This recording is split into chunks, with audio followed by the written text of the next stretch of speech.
Building a 4x4 coop, chicken coop. I got 5-foot 4x4s. I've notched them out with a saw.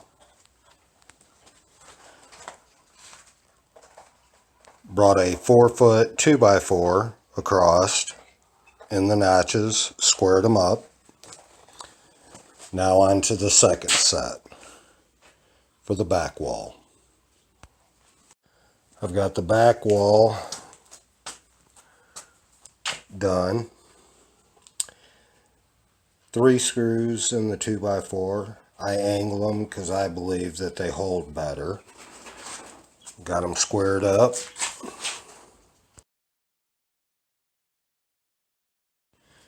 Now that I have the corners tied together, it's time to start on the floor.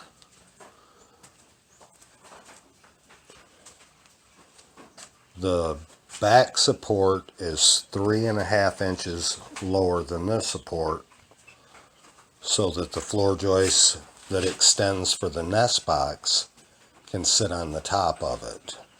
So my floor will go on top of these 2x4s here.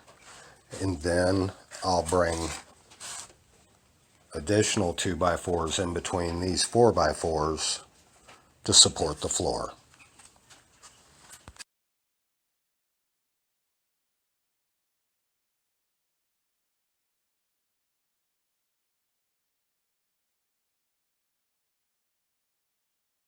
Okay, I've got all my bracing done.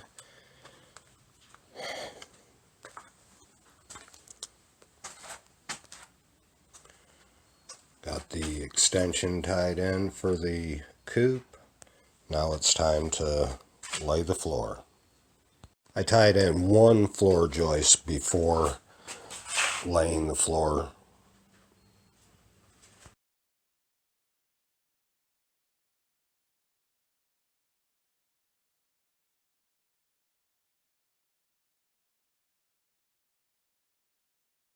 Okay, got the floor installed. Everything looks pretty good. I use plywood for my floors.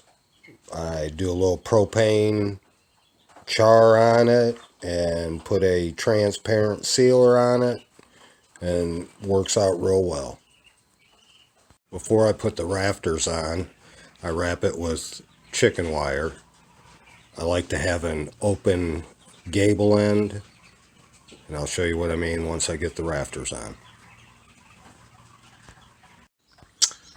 Now I've got my rafters on. Got my fascia board put on. I don't use a ridge beam. It's a chicken coop. So I don't notch or bird's mouth my rafters for a 2x4, because I want an air gap in there for circulation for the chickens. I'll show you how I do it. I cut my rafters at 8 degrees. Then I'll mark a straight line from my wall onto my rafter on both sides. Then I'll measure the gap between the rafter and the wall.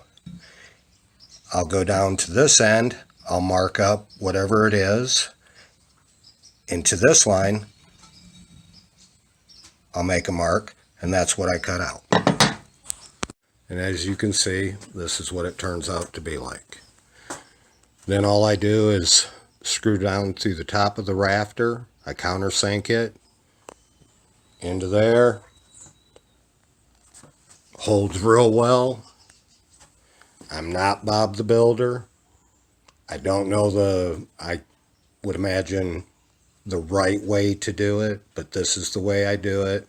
Works for me. I do me, you do you. We'll be a big happy family. On the chicken wire, I just use a regular old hand staple gun to hold it in place, and then I use the fence staples to secure it.